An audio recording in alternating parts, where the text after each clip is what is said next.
also a good thing. But I expect Troy to be really active. It sounds like the first thing he's going to do is he's going to excuse me, sorry, I was getting a call. First thing he was trying to do was get Cam Johnson or Jeremy Grant. If that doesn't work, then he's looking at the trade market, and we saw this last year. He ended up getting Alec Burks and Nerlens Noel, two players that he thought was going to contribute on the team, as well as additional draft capital, and that was a good pickup. Like, you can weaponize your cap space more than just in free agency. It's not strictly just who's a free agent. And with this new CBA, a lot of teams are looking to cut costs, and we saw that today with Atlanta. Atlanta, I don't remember if it was Shams or Woj, whichever one tweeted it. They tweeted, like, hey, Hawks traded John Collins in a salary dump because of the new CBA. Those were the exact words. So this CBA is going to have a lot of teams maneuvering, and Troy has said that. Troy has said it puts Detroit in a position to weaponize their cap space. So, I wouldn't be shocked if Detroit doesn't make a free agent signing, and instead they just use their cap space via trade and get some role players that are maybe a little bit too expensive, maybe a little bit over the value of their contract, but can still help the Pistons right now. Or can get them an asset, not like a Tobias Harris, which is a monster contract, but a couple guys like the Alec Burks level, 10 to 12 million or 14 million, guys that teams have just soured on, that they're trying to move away to get a star free agent or whatever. That's where Detroit can really take advantage and kind of get some options there. So there's a lot more options than I think people are thinking, and that we know. Like I've been saying, hey, I'll even take a guy like JT McDaniels from the Sixers, like a veteran that can defend and help us out in the wing.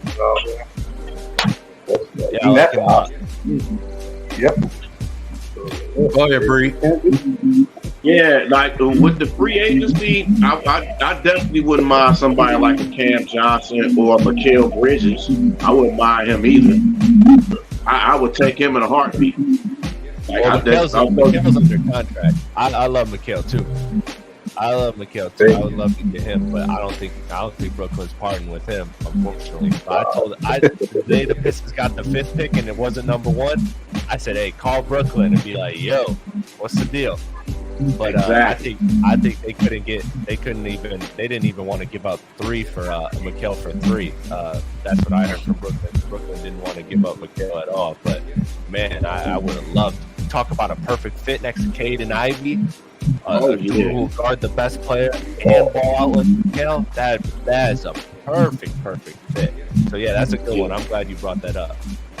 Yeah, and I wouldn't even mind, and I know this might be a stretch.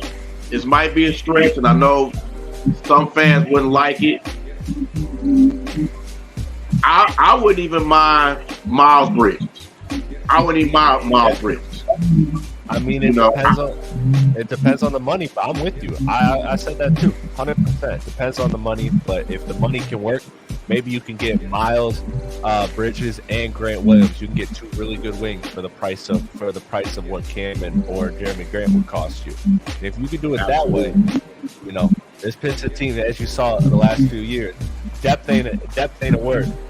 It ain't in the dictionary for the Pistons. Absolutely.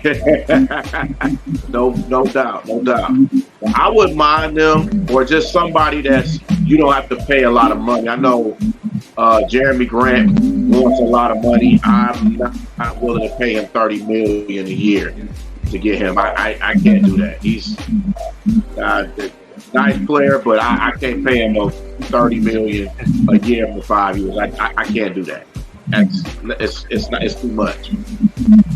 So that Tobias Harris, as much as I like Tobias, I can't do it because it's just.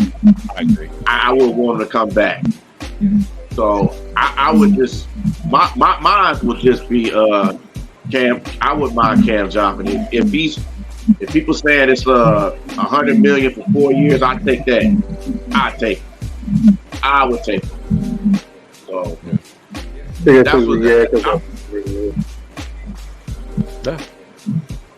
definitely, man. Definitely. Thomas, go ahead, bro.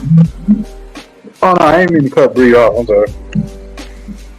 No, you good. No, you good. Go ahead. No, I was gonna say, yeah, man. It's like it's about pretty much who they figure start. Cause I don't think personally, I'm not saying I have a problem if he does or doesn't, but I just don't feel like Asar is going to start right away. I feel like Troy Weaver made that for defense and for the future. I mean, that's literally what he said. So I feel like if you go get somebody that's a free agent, you're looking at that 3-wing that somebody can come in and help on defense. You're also looking for a power forward. Now, Daryl will tell you for a long time, I was screaming for the John Collins scenario. Like, I was like, man, let's trade Bagley, maybe Boyan or somebody kind of package him up with a future draft pick. Let's see him get Collins over here.